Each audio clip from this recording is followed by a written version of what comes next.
This is a game that I played on chess.com. My opponent is 1400. I am 1500.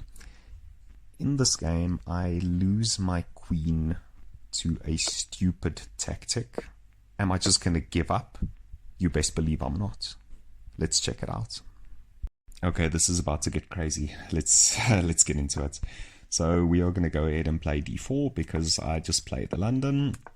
We are just going for a normal setup where we develop our bishop. We basically just play e3, and we are going to go for getting this pawn over here, getting this little diamond set up with the bishop over here, and the knight develops, and we're just going for the normal London setup. My opponent develops a knight, which is all very normal, and in this position my opponent decides to pin my knight to my queen. Now this is not the end of the world. We just go ahead and develop our little horsey to d2. This is something we wanted to do anyway. This is what we're going to get in the London system, and we are just going for the normal London setup. Now this over here is saying to me that my opponent is planning on castling to the queen side. That is definitely what my opponent is planning, and we decide to bring our queen out. This move feels okay to me. We are immediately putting eyes over here, so if my opponent does not castle, then we will immediately just have an opportunity to capture a free pawn if he doesn't do anything about it.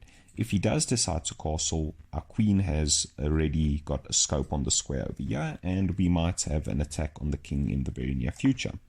My opponent does decide to castle, and we decide to play, instead of the bishop to d3 over here, we just develop the bishop where it's got eyes on the knight, and it is now pinning the knight to the queen. I feel like this is a solid move. We are getting an attack on the queen side, and my opponent decides to develop their bishop. Now in this position, what I normally do, I just slide my bishop back. The reason why is if my opponent does capture, yes, we are doubling our pawns, but we are opening this file for the rook. Is this right in this position? Probably not, because the reason why this is good is because it develops, yes. It works particularly well if the opponent is developed, or at least is castled on the king side of the board, but it's not particularly bad. It's relatively equal. My opponent captures the knight. I don't think this was the best move because this bishop feels a lot stronger than this knight does, and I can just recapture the knight, and I've still got a knight on the same square, and we have managed to get rid of this monster of a bishop.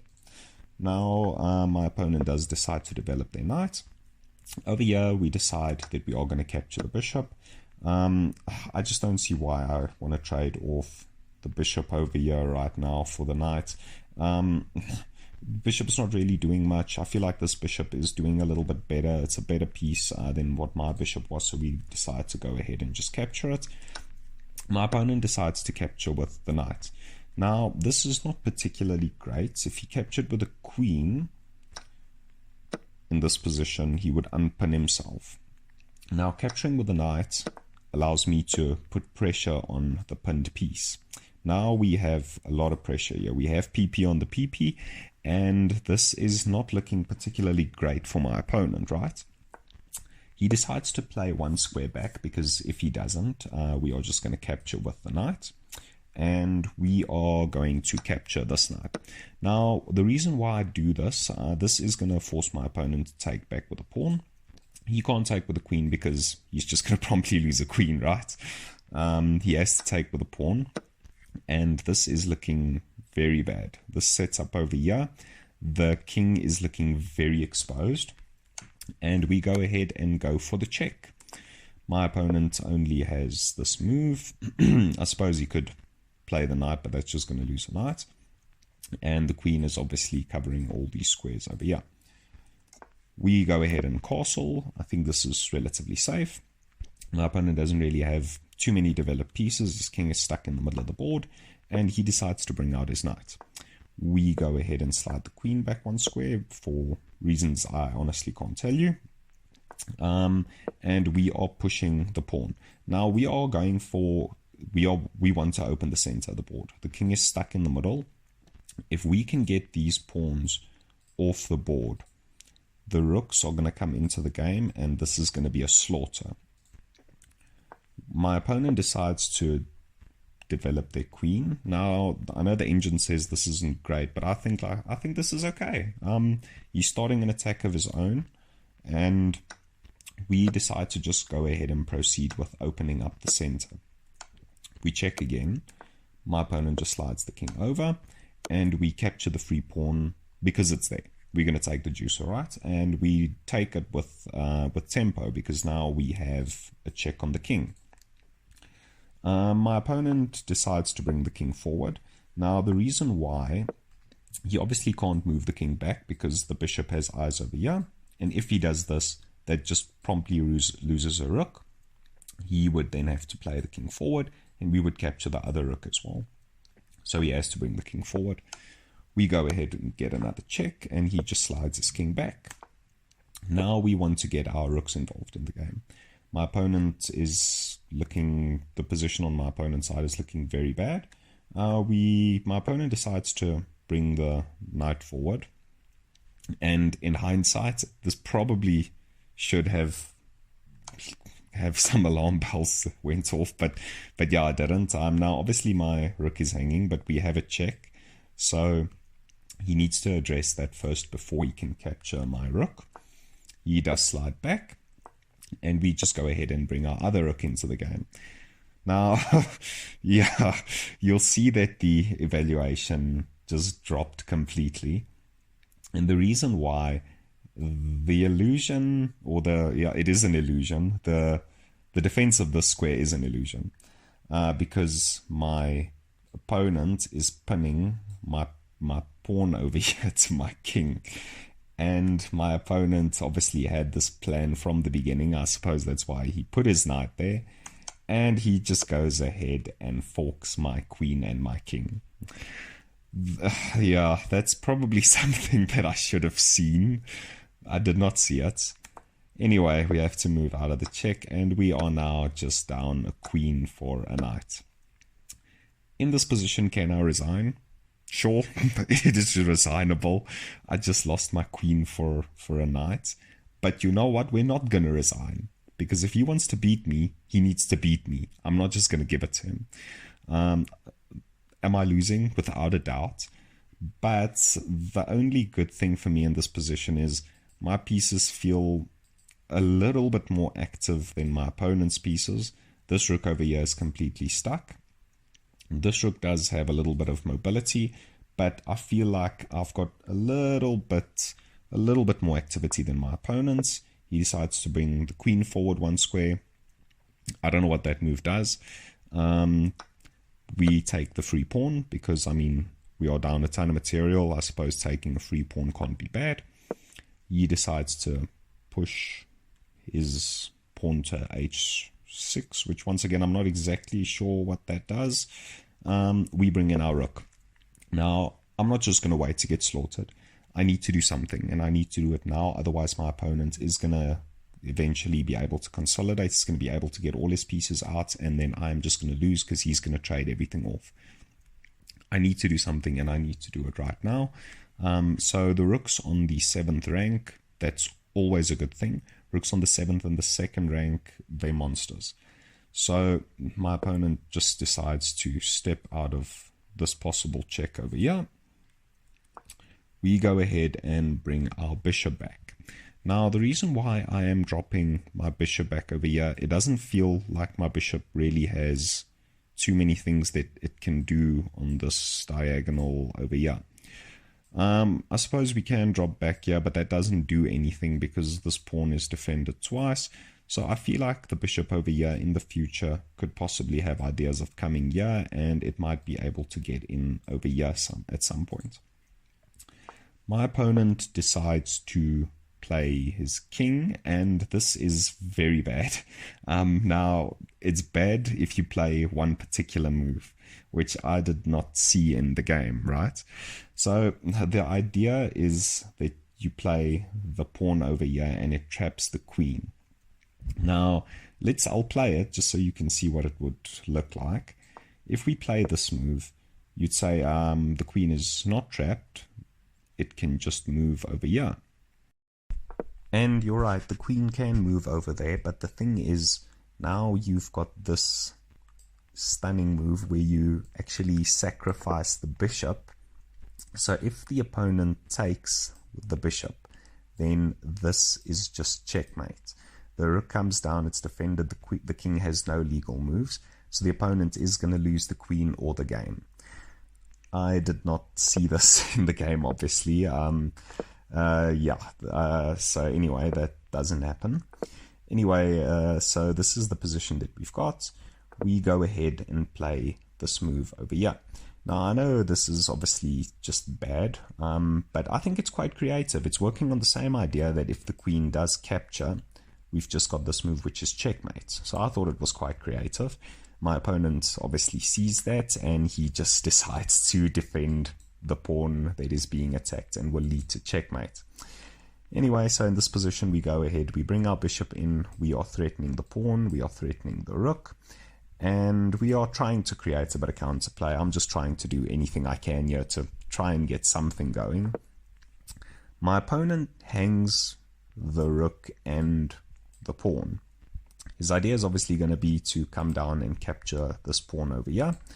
And that is, well, in this position, yeah, I should have probably just taken the rook.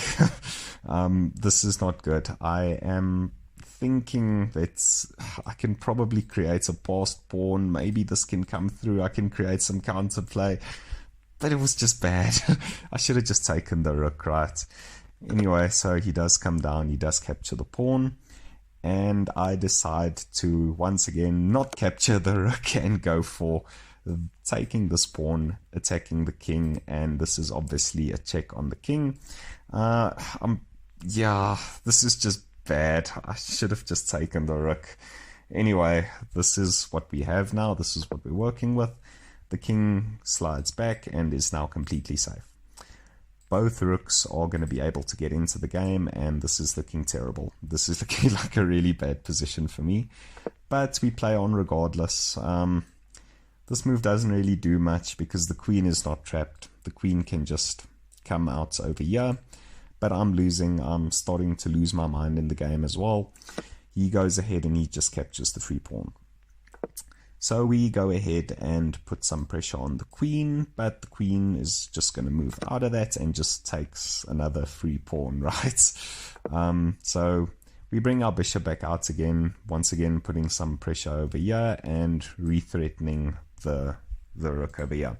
Now my opponent goes ahead and their plan is obvious. They want to come down and they want to play checkmate. Because this will be covered, and it will be checkmate. So I don't have a choice. I need to do something about that.